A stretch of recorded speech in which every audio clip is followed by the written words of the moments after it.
मेरा नाम यासिर इकबाल है और मैं शोबा उर्दू से वाबस्ता हूँ। इस्लामाबाद मॉडल कॉलेज I-83 में अपनी खिदमात शोबा उर्दू में सर अंजाम दे रहा हूँ।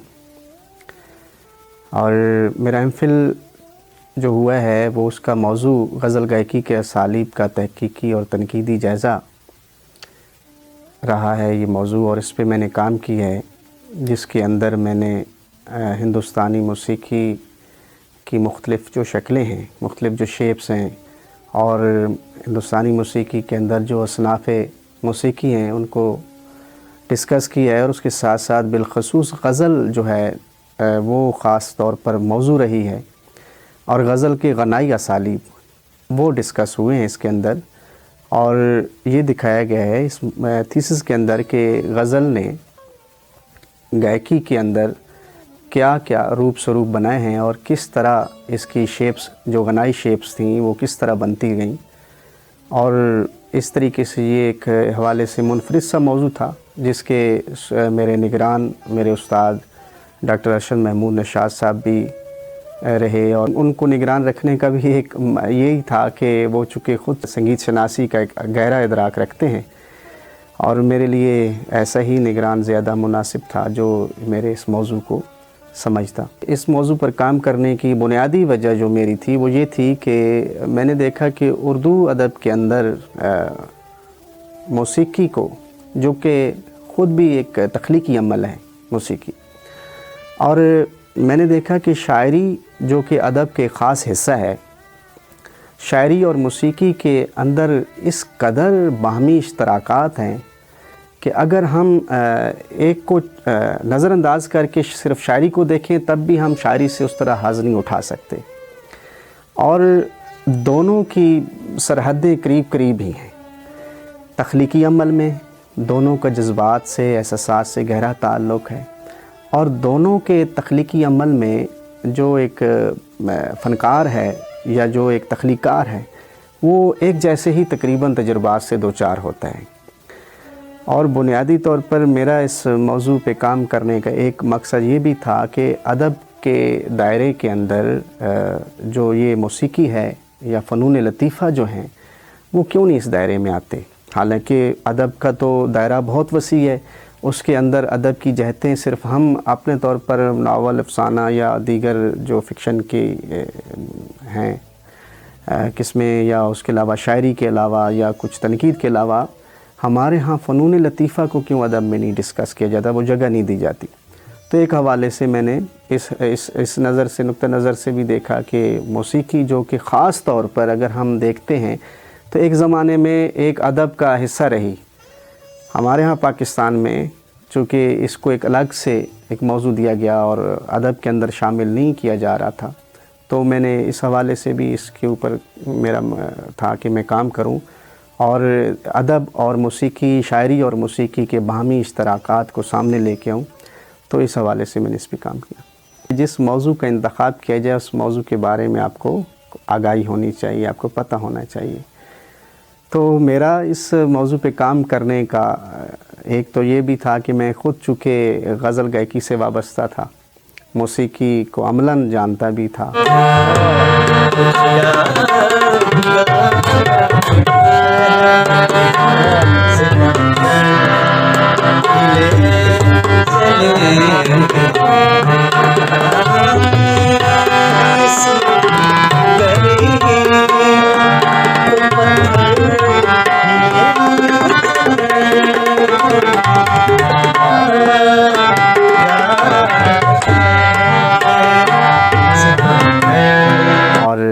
मैं चाह रहा था कि हमारे यहाँ मौसीकी जो है ना, उसकी तहरीरी शक्ल में उसका मवाद बहुत कम है।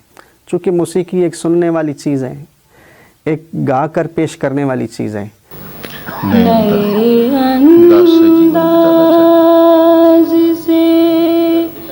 जीवन बिताना चाहते हैं, तेरी बातों को अब हम भूल जाना अच्छा है, वाह वाह चाहते हैं। तो तहरीरी सूरत में उन चीज़ों को लेके आना ये एक मुश्किल काम भी था। ज़ाहिर बात है इसके ऊपर तहरीरी मवाद भी बहुत कम था, बहुत कम लोगों ने लिखा हुआ था। अलबत्ता मैंने एक चीज़ नोट की इस रिसर्च में जो मुझे बड़ी हैरान कुन भी मालूम हुई कि अगर हम क्लासिक दौर में देखते हैं, अगर तारीख़ में देखते हैं तो नाम इतने ज़्यादा हैं, किताबें इतनी ज़्यादा हैं, लेकिन बीच में एक गैप है। अब मुझे नहीं मालूम वो गैप कैसे आया बीच में कि मौसीकी पर कदगनें लगाई गई कि इस पे लिखना हराम है या इस पे बोलना। हालांकि मैं तारीख़ में देखता हूँ तो बड़े बड़े आलिम, यहाँ तक कि इमाम गज़ाली की किताब अहयाल उलूम के अंदर मौसीकी को उन्होंने कहा कि मौसीकी रूह की ग़ज़ा बशर्ते कि इसमें पाया जाने वाला मवाद पाक हो। ये नहीं, मौसीकी को बड़ा तफसील से उन्होंने डिस्कस किया है, उसकी हुर्मत के हवाले से कुछ चीज़ें दिखाएँ बताई हैं। मेरे ख़्याल में मौसीकी पे तहरीरी मवाद ना होने की एक वजह ये भी है कि इसको किसी और तनाजुर में लिया गया, और इस पे ना लिखने की वजह भी ये थी कि इसको उस तरह अहमियत नहीं दी गई समाज के अंदर जिस तरह देनी चाहिए थी। हालांकि ये खालिस्तन एक इल्मी शोबा है, और मैं देखता हूँ कि तारीख़ के बड़े आलिम फाजिल जो होते थे वो मौसीकी का गहरा इदराक रखते थे। यहाँ तक कि हमारे मुस्लिम साइंटिस्ट कुछ ऐसे हैं जिन्होंने इसके ऊपर रिसर्च की हुई है। तो मैंने इसकी मौसीकी को इल्मी सतह पे देखा, उसको थ्योराइज़ किया कि अगर नीम क्लासिकी मौसीकी है तो क्यों नीम क्लासिकी मौसीकी है, क्लासिकी मौसीकी और नीम क्लासिकी मौसीकी में क्या फ़र्क है और कहाँ कहाँ वो एक दूसरे से जुदा होते हैं। एक बड़ी हैरान कुन बात जो मैं आज आपसे कहूँगा कि मैंने ये देखा है कि एक हमारे यहाँ मौसीकी की एक दर्जा ऐसा है, यानी 3 स्टेजेस हैं, क्लासिकी मौसीकी, नीम क्लासिकी मौसीकी और एक फोक है जिसे अवामी मौसीकी भी कहा जाता है।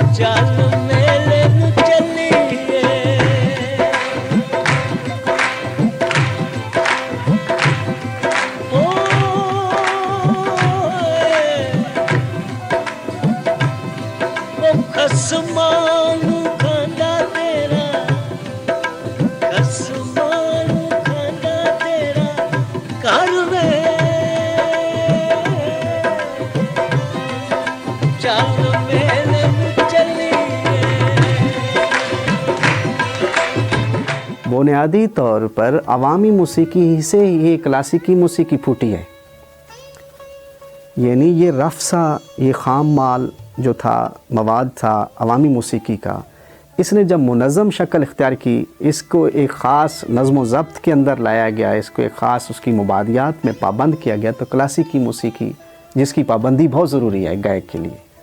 यानी अगर हम देखते हैं अवामी मौसीकी में आप देखें लोग धुनें होती हैं और उसमें कोई हदूद व क़यूद नहीं होती, और हम देखते हैं कि उसके अंदर गायक जो होता है एक फितरीपन उसके साथ ही गा रहा होता है, और उसमें वो कोई ख़ास उसकी पाबंदी नहीं करता राग की या उसकी, अलबत्ता धुन की पाबंदी होती है कि धुन की शेप ना बिगड़े।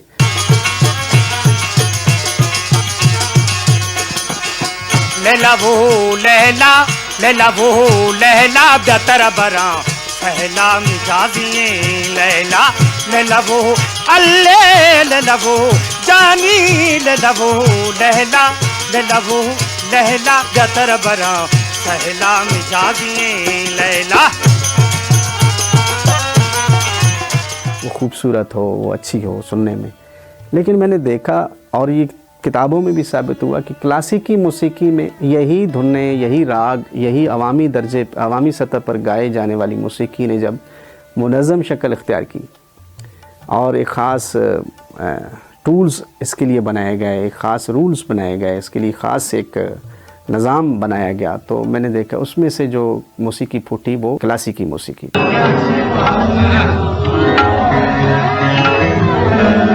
सावल मोर मुहरा सावल सावल मोर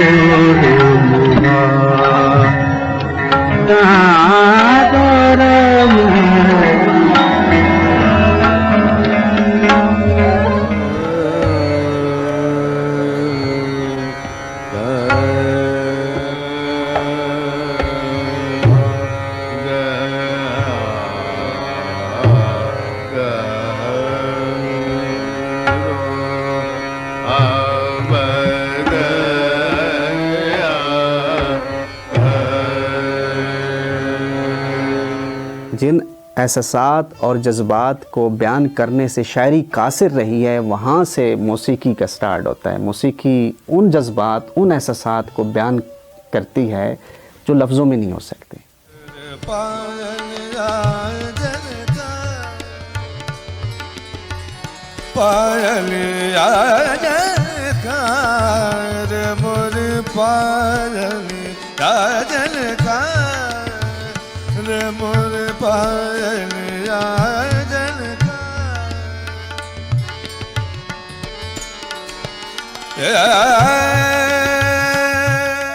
लेकिन एक तीसरी जो नवी नीम क्लासिकी मौसीकी है, अवामी मौसीकी ने जब क्लासिकी मौसीकी की तरफ सफ़र करना शुरू किया तो दरमियान में एक दर्जा ऐसा आया, नुक्ता इत्तिसाल, जहाँ पे अवामी मौसीकी और क्लासिकी मौसीकी आपस में मिलती हैं, वही नीम क्लासी मौसीकी का मकाम होता है, जिसे हम ना तो अवामी मौसीकी कह सकते हैं ना क्लासिकी मौसीकी, लेकिन हम इन दोनों सतहों से अलग करके इसको देख भी नहीं सकते।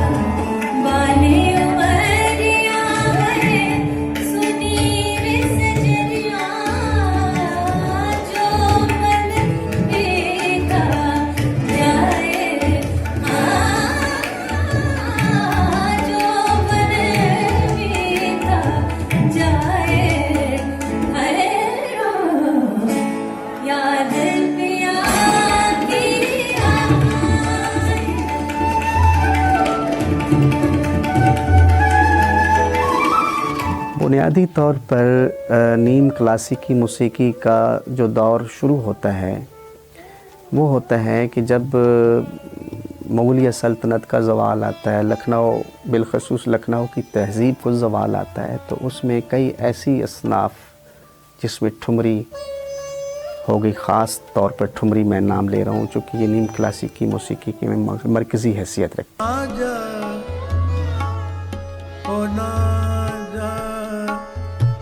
बलम पर दे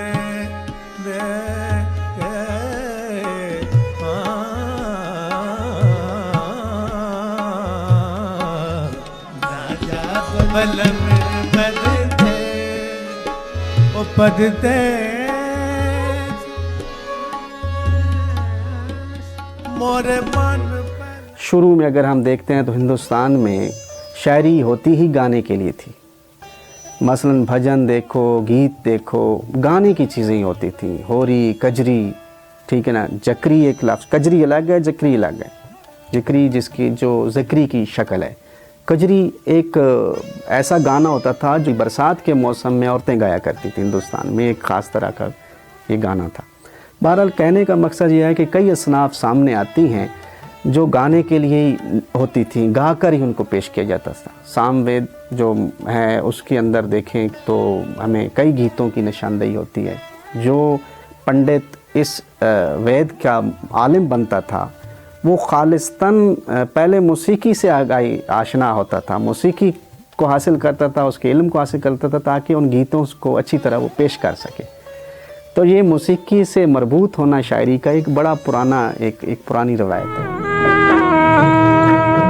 तेरा होगा बड़ा रे एहसान कि जुग जुग तेरी रहेगी शान। भगत भर दे रे झोली, तेरे द्वार खड़ा भगवान। भगत भर दे रे झोली, ओ भगत भर दे रे झोली। दूसरी एक ख़ास बात, अगर हम बाकायदा तौर पर, बाज़ाब्ता तौर पर मौसीकी के अंदर शायरी को देखें एक और हवाले से, एक दूसरी जो मैं रवायत बयान कर रहा हूँ वो ये है कि मौसीकी में एक सिन्फ गाई जाती थी धुरपद, फिर ख़याल। अच्छा, धुरपद और ख़याल इन दोनों में राग के ऊपर ज़्यादा फोकस रहता था। ख़ासकर धुरपद से और ख़याल को देखें तो ख़याल के अंदर थोड़े से मौज़ूआत को ज़्यादा, यानी रोमानवी मौज़ूआत शामिल किए गए। धुरपद के अंदर बड़े एक इसकी बड़ी पाबंदी होती थी, गाने की भी पाबंदी होती थी और मौज़ूआत की भी पाबंदी होती थी। यानी धुरपद के अंदर जो गायक पेश करता था बोल, वो भी खालिस्तन ऐसे होते थे कि या तो देवी देवताओं की मिदहत होती थी या फिर वो ख़ास तौर पर एक कोई इखलाकी नौइयत के इस तरह के मौज़ूआत पर कोई वो करता था। लेकिन शिव शिव शिव शिव शिव शिव शंकर आदिदेव शंभु भोलानाथ योगी महादेव शिव शिव शिव शिव।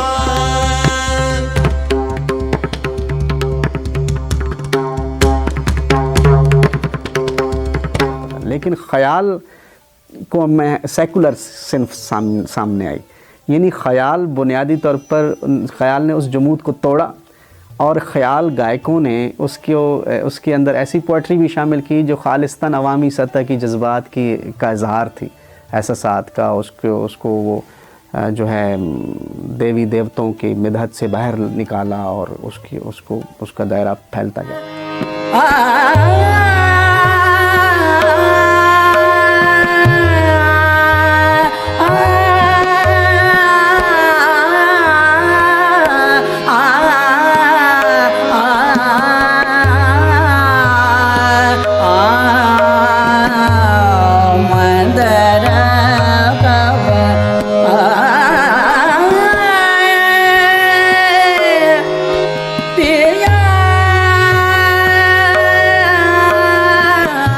लेकिन फिर ख़याल के बाद गज़ल जब आती है, गज़ल का दर्जा आता है, तो गज़ल तो बाकायदा तौर पर, यानी हम कहें कि ये तो मुकम्मल तौर पर मौसीकी के अंदर गुंदी हुई एक सिन्फ थी। मसलन हम गज़ल का फ़्लो को बहरें देखते हैं गज़ल की, तो हमारे इसका जो अरूज़ी निज़ाम है गज़ल का, वो भी मौसीकी से बड़ा जुड़ा हुआ है। और ख़ालिस्तान हमारी हिंदुस्तानी मौसीकी की, यानी हमारी बहुत सारी तालें ऐसी हैं जो हमारे इल्म अरूज़ के साथ वाबस्ता हैं, उससे जुड़ी हुई, उसका आहंग कई दर्जों में मिल जाता है, एक जैसा ही होता है।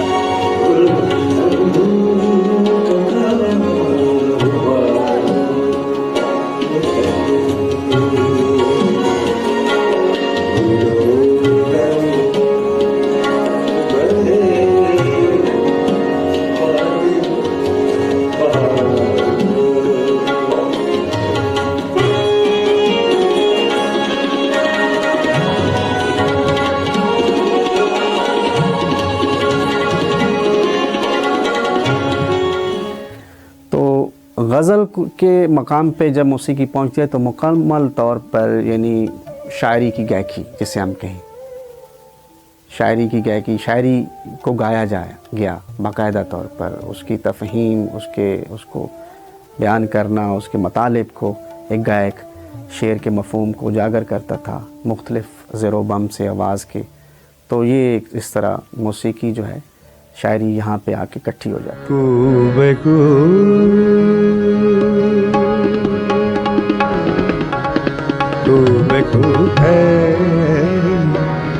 गई बात शनासा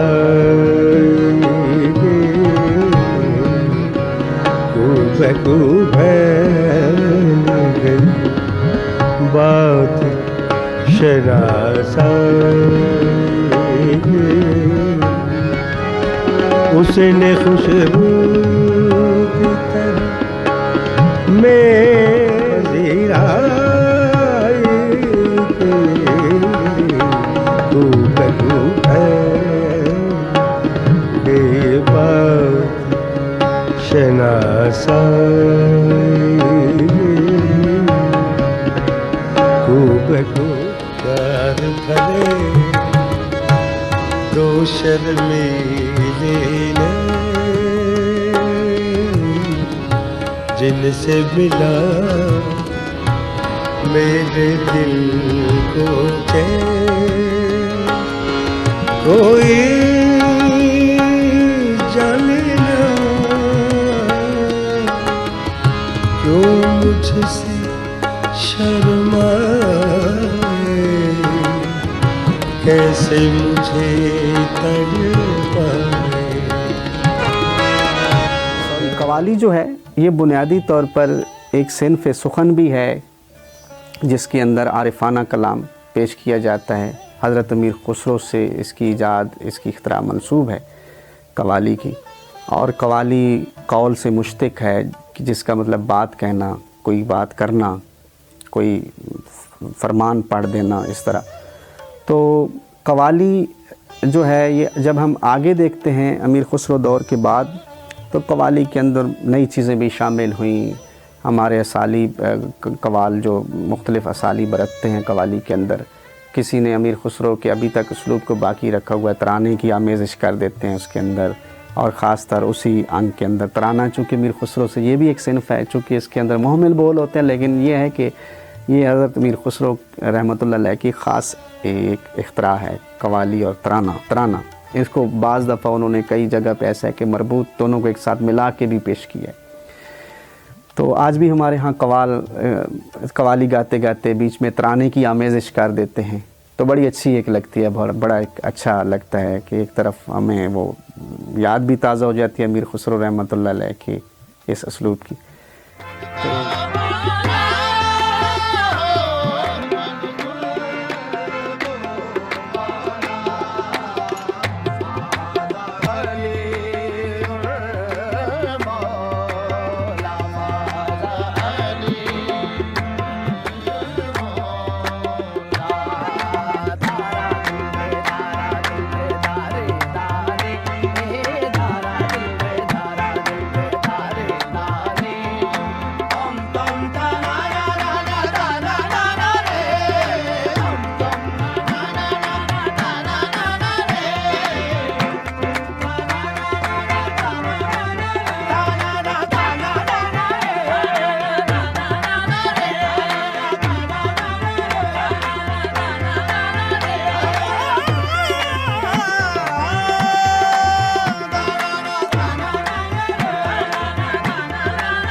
तो कवाली जो है ये एक चीज़ और है कि कवाली का शायरी के साथ भी बड़ा गहरा ताल्लुक़ है। जिस तरह मैंने पहले अर्ज़ किया ना, अमीर खुसरो रहमतुल्लाह ने फरमाया कि मौसीकी में अगर लफ्ज़ ना हो, बोल शामिल ना किए जाएँ, तो ये महज़ ऊँ आँ की आवाज़ों के अलावा और कुछ नहीं।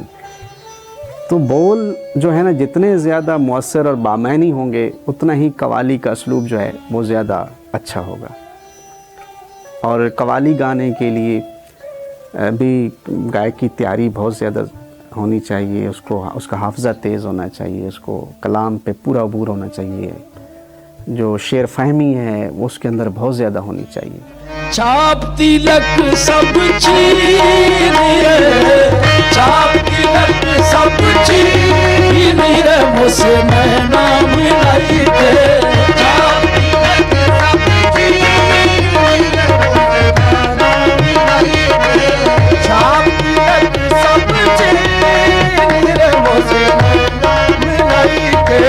छाप तिलक सब चीर रे, मुझसे नाम लाई के। छाप तिलक सब चीर रे, मुझसे मैं नाम लाई के। छाप तिलक सब चीर रे। सिलसिला चिश्त के मशाइख की सोहबतों में जो है गज़ल को इसी अंदाज़ में पेश किया जाता रहा। रो रो करता हूँ ये इल्तिजा में, कदीमों में पड़ा हूँ रो रो।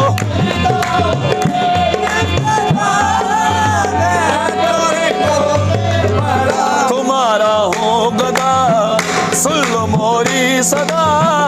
मौसीकी का एक पेशकश वो थी जो दरबारों में हो रही थी, जिसको हम ये समझे कि उसके अंदर कई ऐसे साज़ का इस्तेमाल किया जाता था। लेकिन सूफिया के यहाँ जो मौसीकी थी वो इतने ज़्यादा मज़ामीर उसमें शामिल नहीं होते थे। यहाँ तक कि ये जो ताली है ना कवाली के अंदर आज हम सुनते हैं, ये ताली का बजाना एक ख़ास अंग के साथ, ये भी हज़रत अमीर खुसरो से है मंसूब है। चूँकि सूफिया की महफ़िलों में बाज़ दफ़ा वो मज़ामीर की इजाज़त नहीं होती थी, तो वो जो है शेर के या कलाम के जो ताल को पूरा करने के लिए वो ताली से ही वो पूरा किया जाता था।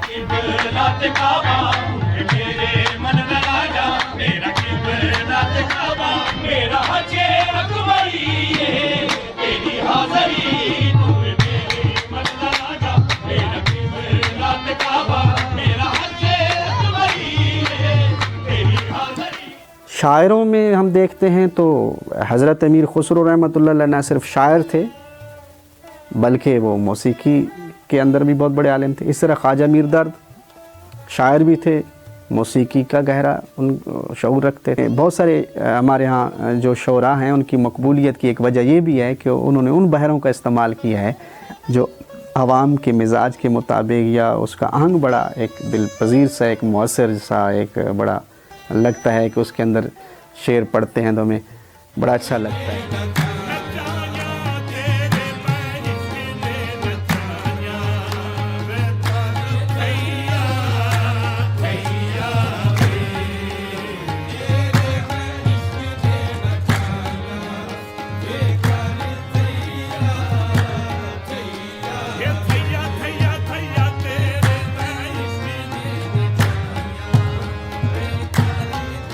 हूँ तो फराज की बिलखसूस गज़लों के अंदर और फैज़ के यहाँ हम देखते हैं, इकबाल के यहाँ एक पूरा एक निज़ाम जो है अरूज़ का, बहरों का, वो बड़ा खुश आहंग है। ये क्या के सब से बयां दिल की हालतें करनी, फराज तुझको मोहब्बतें करनी। ये क्या के सब से बयां दिल की हालतें करनी। इस मौजू पर गज़ल गायकी के असालीब का तहकीकी और तनकीदी जायज़ा, ये वो मौजू था जो मुनफरिद था। पहले तो इसको अदब का हिस्सा भी नहीं समझा जा रहा था और मुझे बड़ी दिक्कत हुई इस मौजू का दिफ़ा करने में, इस मौजू को मंजूर कराने में। मेरे असातिज़ा इकराम अब्दुल अज़ीज़ साहिर साहब, वो और डॉक्टर अरशद महमूद नशाद साहब, ये चंद एक और भी थे, वो चूँकि ख़ुद इन चीज़ों को जानते थे, समझते थे, तो मुझे थोड़ी सी आसानी हो गई अपनी बात मनवाने में। उसकी बुनियादी वजह ये थी कि हमारे यहाँ मुरव्वज नहीं थे, ये मौज़ूआत अदब से दूर समझे जाते थे, तो मुझे थोड़ा सा ये भी मसला रहा। और ये ज़रूरी है कि फिर जब मौजू का इंतखाब हो जाता है तो स्कॉलर के लिए ज़रूरी है कि वो अपने सुपरवाइज़र का इंतखाब भी वही करे जो उस मौजू पर उसको रहनुमाई मिल सके।